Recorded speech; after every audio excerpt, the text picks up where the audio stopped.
אבל למה את עושה לי ככה? טוב, חלק 2, סקין קר טו מאמי. בימים האלו בממ"ד, בין הריצות, יש לנו מלא זמן פנוי, מה נעשה? סקין? כן? מה כן? סקין קר. קר. אני מתחילה מטונר. אם לא תעשי בעדינות היום, זה הסוף. אני עדינה כמו ציפור. אנחנו מאחדים שנייה את הפנים. איך את צרופה על קרם עיניים? תסתכלי למעלה.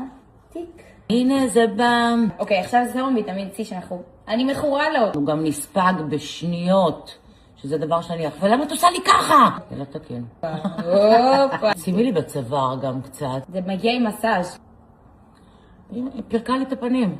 קרם לחוץ. זה אוקיי. לחוץ שנשאר עם מיטה, פשוט אחר כך. איזה כיף להתאפר אחריה. אחריה. זה עושה כזה קצת ברק בפנים. לא. בואי אם נראה. לי יהיה סקין כזה בגיל 62, אני גם אהיה מבסוטה. מה? תורידי 20 שנה.